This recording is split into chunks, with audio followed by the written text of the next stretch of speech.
കേരളത്തിലുള്ള YouTubers budget ഫോണുകൾ പരിചയപ്പെടുത്തുന്നത് ഭയങ്കര കുറവാണ്. അതുകൊണ്ട് തന്നെ ഇന്നത്തെ എൻ്റെ ടാസ്ക് എന്ന് പറഞ്ഞാൽ ഏറ്റവും കുറഞ്ഞ ചിലവിൽ നമുക്ക് പർച്ചേസ് ചെയ്യാൻ പറ്റിയ ബെസ്റ്റ് ബഡ്ജറ്റ് ഫോണാണ്.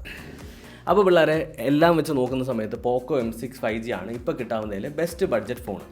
അപ്പോൾ ഈ ഒരു ഫോണ് ഞാൻ ഒരു വീഡിയോ ഇട്ടതുകൊണ്ട് നിങ്ങൾക്ക് കിട്ടാനൊന്നും പോകുന്നില്ല, എല്ലാവർക്കും ഉപയോഗമൊന്നും ഉണ്ടാകാൻ പോകുന്നില്ല. എൻ്റെ ഒരു ചലഞ്ച് എന്താണെന്ന് വെച്ചാൽ ഈ ഒരു ഫോണിൻ്റെ വീഡിയോ കണ്ടതിന് ശേഷം ഇത് കാണുന്ന ആർക്കെങ്കിലുമൊക്കെ എന്തെങ്കിലും ഉപയോഗം ഉണ്ടാവണമെന്ന് തോന്നി. അതുകൊണ്ട് തന്നെ നമ്മൾ പോക്കോ ടീമുമായിട്ട് സംസാരിച്ചതിന് ശേഷം പോക്കോ M6 5Gയുടെ ഒരു യൂണിറ്റ് സംഘടിപ്പിച്ചിട്ടുണ്ട്. ഇത് ഫ്രഷ് യൂണിറ്റ് അല്ല എന്നുള്ളത് ഞാൻ ആദ്യമേ പറയാണ്. ഇത് യൂസ് ചെയ്ത യൂണിറ്റാണ്. ഞാൻ വളരെ ഓപ്പണായിട്ട് പറയാമല്ലോ, യൂസ് ചെയ്ത യൂണിറ്റാണ്. എന്നാൽ ഈ ഒരു സാധനം ഈ വീഡിയോ കണ്ടു കഴിയുന്ന സമയത്ത് നിങ്ങൾക്ക് ഒരാൾക്ക് സ്വന്തമാക്കാൻ പറ്റും. അതെങ്ങനെയെന്നുള്ളത് വീഡിയോയുടെ അവസാനം കാണാം. Okay, let's start. അപ്പോൾ എൻ്റെ കയ്യിലുള്ളതാണ് മോസ്റ്റ് അഫോർഡബിൾ ആയിട്ടുള്ള ഒരു 5G സ്മാർട്ട് ഫോൺ. സോ ഇത് ഒരുപാട് തിരഞ്ഞു നടന്നു. ഇതിന് മുന്നേ ഞാൻ ഇതിൻ്റെ ഈ ഒരു ഫോണിനെ കുറിച്ചിട്ട് ചെറിയൊരു ഷോർട്സ് ഇട്ടിട്ടുണ്ടായിരുന്നു. പക്ഷേ ഈ ഒരു ഫോണിൻ്റെ പ്രത്യേകതയുണ്ട്. കാര്യം എന്ന് വെച്ചാൽ ഇത് നിങ്ങൾക്ക് വേണ്ടിയിട്ട് ഞാനൊരു ഗിവ് അവേ ആയിട്ടും കൂടി അവസാനം തരും. ഫസ്റ്റ് ഓഫ് ഓൾ നമ്മുടെ പെട്ടിയുടെ പുറകിലായിട്ട് സ്പെക്കുകൾ അവർ മെൻഷൻ ചെയ്തിട്ടുണ്ട്. ഒന്നാമത്തത് ഇതിനകത്ത് വരുന്ന പ്രോസസ്സർ MediaTek Dimensity 6100+ ആണ്, ഒരു 5G പ്രോസസ്സറാണ്. ആൻഡ് പുറകിലായിട്ട് നമുക്ക് ഒരു premium sky dance OG design കൊടുത്തിട്ടുണ്ട് എന്ന് അവർ മെൻഷൻ ചെയ്തിട്ടുണ്ട്. 6.74 ഇഞ്ചിൻ്റെ 90 Hz റിഫ്രഷ് റേറ്റ് വരുന്ന ഒരു കോർണിംഗ് ഗോറില്ല ഗ്ലാസ് സപ്പോർട്ട് ചെയ്തിട്ടുള്ള ഒരു ഡിസ്പ്ലേ ആണ് വരുന്നത്. 50 മെഗാപിക്സലിൻ്റെ ഡുവൽ ക്യാമറയാണ് വരുന്നത്. 5000 mAh ബാറ്ററി, 18 വാട്ട്സിൻ്റെ ഫാസ്റ്റ് ചാർജിങ് സപ്പോർട്ടും ഇതിനകത്തുണ്ട്. അപ്പോൾ എൻ്റെ കയ്യിലുള്ള ഈ ഒരു യൂണിറ്റിൻ്റെ കളറ് ഓറിയൻ ബ്ലൂ എന്നാണ് പറയണേ. ആൻഡ് 8GB റാമും 256GB ഇന്റർണൽ സ്റ്റോറേജും. ആൻഡ് ഇതിൻ്റെ ഇപ്പോൾ നിങ്ങൾക്ക് മാർക്കറ്റിൽ ആമസോണിൽ പർച്ചേസ് ചെയ്യാൻ പറ്റുന്ന പ്രൈസ് എന്ന് പറയുന്നത് 12,999 രൂപയാണ്. അപ്പോൾ നിങ്ങൾ എന്തെങ്കിലും കാർഡും കാര്യങ്ങളൊക്കെ ഉണ്ടെങ്കിൽ അതൊക്കെ ഇട്ട് കഴിഞ്ഞാൽ കുറച്ചുകൂടി കുറഞ്ഞു കിട്ടും. നമുക്ക് അൺബോക്സ് ചെയ്യാം. സോ ഓൾറെഡി ഞാനൊന്ന് സീല് ബ്രേക്ക് ചെയ്ത് വെച്ചതാണ്. ആൻഡ് നമ്മുടെ പെട്ടി തുറന്നു കഴിഞ്ഞാൽ പെട്ടിക്കകത്തായിട്ട് നമുക്ക് വരുന്നത് സിം ഇജക്ഷൻ ടൂളും അതുപോലെ തന്നെ നമുക്ക് പേപ്പർ വർക്കും കിട്ടുന്നുണ്ട്. പിന്നീട് നമ്മുടെ 18 വാട്ട്സിൻ്റെ ഒരു ചാർജർ കിട്ടുന്നുണ്ട്, ചാർജിങ് ബ്രിക്ക് കിട്ടുന്നുണ്ട്, ഒരു ചാർജിങ് കേബിൾ കിട്ടുന്നുണ്ട്. Charging cable Type A to Type C ആണ്.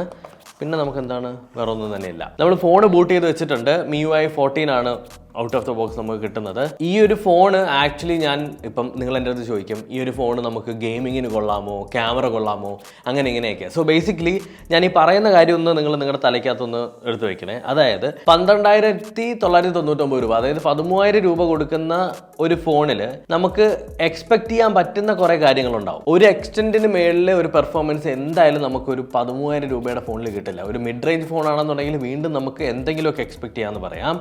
സ്റ്റിൽ നമ്മുടെ പോക്കോ ഒരു പെർഫോമൻസ് ഫോക്കസ് ചെയ്തിട്ടാണ് ഈ ഒരു ഫോൺ ഇറക്കിയിട്ടുള്ളത്. അപ്പോൾ അത് ഏതൊക്കെ ആസ്പെക്റ്റിലാണെന്നുള്ളത് ഞാൻ പറഞ്ഞുതരാം വഴിയെ.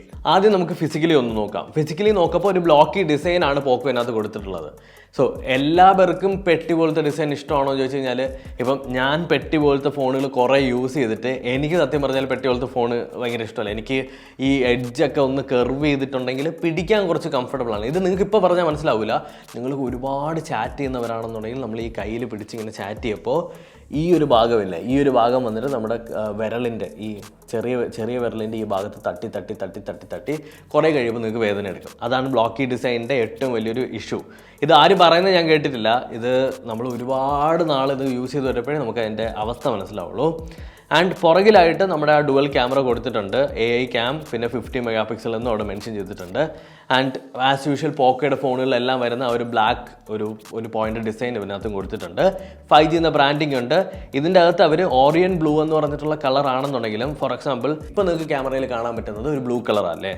എന്നാൽ ഞാൻ ഇപ്പോൾ ഇവിടെ ഇരുന്ന് നോക്കപ്പോൾ ഒരു ഡാർക്ക് യെല്ലോ ഷെയ്ഡിൽ നിന്ന് ഒരു ലൈറ്റ് ഗ്രീനിലേക്ക് വരുന്ന ഒരു ഷെയ്ഡായിട്ടാണ് എനിക്ക് കാണാൻ പറ്റുന്നത്. അതെന്തുകൊണ്ടെന്ന് ചോദിച്ചു കഴിഞ്ഞാൽ ലൈറ്റ് അടിക്കുന്നതിനനുസരിച്ച് ഇതിൻ്റെ കളർ മാറുന്നു എന്നുള്ളതാണ് സംഭവം.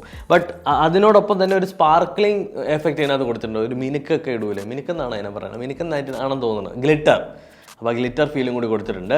ടോപ്പ് സൈഡിലായിട്ട് നമ്മുടെ 3.5mm ഓഡിയോ പോർട്ട് വരുന്നുണ്ട്, ഓഡിയോ ജാക്ക് പോർട്ട് വരുന്നുണ്ട്. ബോട്ടം സൈഡിലായിട്ട് നമ്മുടെ Type C പോർട്ടും പ്രൈമറി മൈക്രോഫോണും സ്പീക്കർ വെൻസും കൊടുത്തിട്ടുണ്ട്. റൈറ്റ് സൈഡിലായിട്ട് നമ്മുടെ ഫിംഗർ പ്രിൻറ്റ് ഇൻറ്റഗ്രേറ്റ് ചെയ്തിട്ടുള്ള power button, volume broker. Left സൈഡിലായിട്ട് നമ്മുടെ സിം ഇജക്ഷൻ ട്രേ. ആൻഡ് നമ്മൾ ബൂട്ട് ചെയ്ത് അകത്ത് കയറിയിട്ടുണ്ട്. അകത്ത് കയറുന്ന സമയത്ത് എബൌട്ട് ഫോൺ എടുത്ത് നോക്കിക്കഴിഞ്ഞാൽ MIUI 14.02 ആണ് ഇതിൻ്റെ അകത്ത് കറൻ്റ്ലി റൺ ചെയ്യുന്ന OS. അതുപോലെ തന്നെ നമ്മുടെ ഫോണിൻ്റെ മോഡൽ ഇവിടെ കൊടുത്തിട്ടുണ്ട്. പോക്കോ M6 5G ആണ്. ഒരു 13,000 രൂപയുടെ ഫോൺ എന്ന് പറയുന്ന സമയത്ത് അതിൻ്റെ അകത്ത് അൾട്ടിമേറ്റ് ഗെയിമിംഗ് പെർഫോമൻസ് എന്നൊന്നും പറയാൻ പറ്റില്ല. നമ്മളൊന്ന് ലോജിക്കലി ചിന്തിക്കണം. ഇതിനകത്ത് ക്യാമറ, അപ്പോൾ ആദ്യം നമുക്ക് ക്യാമറ എടുത്ത് 2 ഫോട്ടോ എടുത്ത് നോക്കാം. എങ്ങനെയാണെന്ന് നോക്കാം. ഫോർ എക്സാമ്പിൾ ആദ്യം ഒരു സെൽഫി എടുക്കാം. സെൽഫി നിങ്ങൾക്ക് ഈ സാമ്പിൾ നിങ്ങൾക്ക് കാണുന്ന സമയത്ത് മനസ്സിലാവും, ഭയങ്കര ബ്ലാൻഡായിട്ടുള്ള സെൽഫി തന്നെയാണ്. പൊതുവേ നമ്മുടെ പോക്കോ ഫോണുകളിലും റെഡ്മി ഫോണുകളിലൊക്കെ നമുക്ക് എടുക്കുന്ന സെൽഫീസ് ഒരു കളറിൻ്റെ, അതായത് എന്താ പറയട്ടെ, നമ്മൾ ഈ വെള്ളമൊന്നും കുടിക്കാതെ മൊത്തത്തിൽ നമ്മുടെ ശരീരത്തിലുള്ള ബ്ലഡൊന്നും ഇല്ലാതെ കിടക്കപ്പോലുള്ള ഒരു അവസ്ഥയിൽ ഒരു വെള്ള നിറം, അതേപോലത്തെ ഒരു വെള്ള നിറം വരാറുണ്ട്. ലൈക്ക് എനിക്ക് അത് ഓരോ ആൾക്കാരുടെ ഇഷ്ടമാണ് കേട്ടോ. എനിക്കെപ്പോഴും ഒരു സെൽഫി എന്ന് പറഞ്ഞാൽ കുറച്ച് സാച്ചുറേറ്റഡ് ആയിട്ട് കുറച്ച് വാമൊക്കെ ആയിട്ട് കളേഴ്സൊക്കെ കുറച്ച് എടുത്ത് നിൽക്കുന്ന സെൽഫീസാണ് ഇഷ്ടം.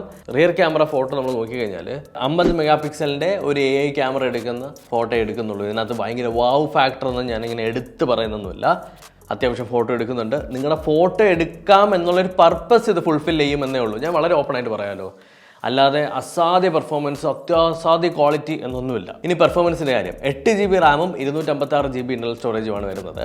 ഔട്ട് ഓഫ് ദ ബോക്സ് ഇതിനകത്ത് ഓൾറെഡി പ്രീ ഇൻസ്റ്റാൾ ചെയ്തിട്ടുള്ള ആപ്പുകളും എല്ലാം കൂടി ചേർത്തിട്ട് ഒരു 24 GB നമ്മുടെ 256 GB എന്ന് യൂസ് ചെയ്തിട്ടുണ്ടാവും. ബാക്കി സ്പേസ് നമുക്ക് അവൈലബിൾ ആയിട്ട് കിട്ടും. അപ്പോൾ ഇതിനകത്ത് 8 GB റാം ഉണ്ട് എന്നുള്ളതാണ് ഏറ്റവും ഇമ്പോർട്ടൻ്റ് ആയിട്ട് നമുക്ക് എടുത്ത് പറയാൻ പറ്റുന്ന ഫാക്ടർ. ബിക്കോസ് ഇപ്പോൾ മൾട്ടിപ്പിൾ ആപ്പുകൾ നമ്മൾ റിയൽ ടൈം യൂസ് ചെയ്യാണ്. ഫോർ എക്സാമ്പിൾ നമ്മൾ വാട്സപ്പ് ഉപയോഗിക്കുന്നു, അതിൻ്റെ കൂടെ ഫേസ്ബുക്ക് ബാക്ക്ഗ്രൗണ്ടിൽ റൺ ചെയ്യുന്നു, അതിൻ്റെ കൂടെ വാട്സപ്പിൽ കോളുണ്ട്, അല്ലെങ്കിൽ നമ്മൾ വേറെ വല്ല യൂട്യൂബും കാണുന്നുണ്ട്, അല്ലെങ്കിൽ ഹോട്ട്സ്റ്റാറോ വല്ലതും കാണുന്നുണ്ട്. അങ്ങനെയൊക്കെ വരുന്ന സമയത്തും അത്യാവശ്യം ലാഗില്ലാതെ ഫോൺ യൂസ് ചെയ്യാൻ പറ്റും.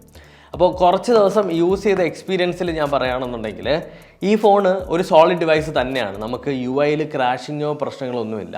പക്ഷേ ഫോൺ മൊത്തത്തിലൊരു ചെറിയൊരു സ്ലോ ആണ്. അതായത് ഭയങ്കര ഫാസ്റ്റായിട്ട് നമുക്ക് ഫീൽ ചെയ്യൂല. എന്നാൽ അവിടെ ഇവിടെ നിന്ന് ലാഗ് ആവുകയോ പിടിച്ച് നിൽക്കുകയോ സ്റ്റക്കായി നിൽക്കുകയോ അങ്ങനെയുള്ള പ്രശ്നങ്ങളൊന്നുമില്ല. അപ്പോൾ നിങ്ങൾ എൻ്റെ അടുത്ത് ചോദിക്കും, ഈ ഫോൺ ഞാൻ എന്തിനു പരിചയപ്പെടുത്തുന്നു? നിങ്ങളൊരു ബഡ്ജറ്റ് ഫോൺ നോക്കുകയാണ്, നിങ്ങൾക്ക് കോളിംഗ് അതുപോലെ തന്നെ നല്ല ബാറ്ററി ബാക്കപ്പ്, ജസ്റ്റ് ഫോട്ടോസ് എടുക്കാനും നിങ്ങളിപ്പോൾ ഒരു ഓഫീസ് ഫോണായിട്ട് ഉപയോഗിക്കാനോ സെക്കൻഡറി ഫോണായിട്ടൊക്കെ ഉപയോഗിക്കാനും, അല്ലെങ്കിൽ നല്ലൊരു ബാറ്ററി ബാക്കപ്പ് നിങ്ങൾ നോക്കുന്നുണ്ടെങ്കിൽ definitely go for this device. കാര്യം ഇതിനകത്തുള്ള ബാറ്ററി ബാക്കപ്പ് ഈ ഒരു പ്രൈസ് റേഞ്ച് വെച്ച് നോക്കുമ്പോൾ ഭയങ്കര നല്ലതാണ്. പിന്നെ എനിക്ക് ഏറ്റവും ഒരു പ്ലസ് പോയിന്റ് കൊടുക്കാനുള്ളത്, it doesn't look like 13,000 phone. ഇതിപ്പോൾ ഒരാളുടെ കയ്യിലേക്ക് ഞാൻ കൊടുത്തു കഴിഞ്ഞാൽ ഇറ്റ് ഫീൽസ് വെരി സോളിഡ്. ഇത് പ്ലാസ്റ്റിക് ബിൽഡ് ആണെന്നുണ്ടെങ്കിലും നമ്മൾ കയ്യിലെടുക്കുന്ന സമയത്തും അതുപോലെ തന്നെ ഇതിൻ്റെ പുറകിലൊക്കെ നോക്കുമ്പോൾ ആ ഒരു ഗ്ലാസ് ഫിനിഷ് നമുക്ക് ഫീൽ ചെയ്യാൻ പറ്റും. അതേസമയം ഒരു മിഡ് റേഞ്ച് ഫോണിൻ്റെ ആ ഒരു ക്വാളിറ്റി അല്ലെങ്കിൽ ഒരു ഹാൻഡ്സ് ഓൺ ഫീലൊക്കെ നമുക്ക് കിട്ടുന്നുണ്ട്. So that's A plus. അപ്പോൾ ഈ ഒരു വീഡിയോയുടെ വേറൊരു ഉദ്ദേശവും കൂടിയുണ്ട്. ഇത് ഞാൻ ഗിവ് അവേ ആയിട്ട് നിങ്ങൾക്ക് തരുന്നുണ്ട്. അതിന് നിങ്ങൾ ചെയ്യേണ്ടത് എൻ്റെ ഇൻസ്റ്റഗ്രാം ഒന്ന് ഫോളോ ചെയ്ത് വെക്കാമെന്ന് മാത്രമേ ഉള്ളൂ. ഇൻസ്റ്റഗ്രാമിൽ ഞാനൊരു സ്റ്റോറി ഇടും. ആ സ്റ്റോറി കാണുന്ന കുറച്ച് പേരിൽ നിന്ന് ഒരാളെ ഞാൻ തിരഞ്ഞെടുത്തിട്ട് അയാൾക്ക് ഈ ഫോൺ ഞാൻ അയച്ചു കൊടുക്കും. പിന്നീട് നിങ്ങൾക്ക് ഈ ഫോൺ ഉപയോഗിക്കാനായിട്ട് പറ്റും. ആൻഡ് ഇൻ കേസ് നിങ്ങൾക്ക് ആ സ്റ്റോറി മിസ്സാവുകയാണെന്നുണ്ടെങ്കിൽ ഞാൻ ആ പോസ്റ്റർ ഇടുന്നതിന് മുന്നേ ഒരു സ്പെസിഫിക് ആയിട്ട് ഒരു ടൈം സ്റ്റോറി ഇട്ടിട്ടുണ്ടായിരിക്കും. ആ ടൈമിൽ നിങ്ങളൊന്ന് ആക്റ്റീവായിട്ട് വന്നിട്ട് എൻ്റെ പ്രൊഫൈൽ ചെക്ക് ചെയ്ത് നോക്കിയാൽ മതി, നിങ്ങൾക്ക് ഈ ഫോൺ എടുത്ത് നോക്കാനായിട്ട് പറ്റും. അപ്പോൾ ഇത് ജസ്റ്റ് ഒരു ഓവർവ്യൂ ആണ്, ഇതൊരു ഡീറ്റെയിൽഡ് റിവ്യൂ അല്ല. ഈ ഒരു ഫോണിനെ കുറിച്ച് ഭയങ്കര ഡീറ്റെയിൽഡ് ആയിട്ടൊരു വീഡിയോ വേണമെന്നുണ്ടെങ്കിൽ just let me know in the comments. അപ്പോൾ ഈ വീഡിയോ നിങ്ങൾക്ക് ഇഷ്ടപ്പെട്ടു എന്ന് കരുതുന്നു. അടുത്ത വീഡിയോയിൽ കാണാം. ബൈ.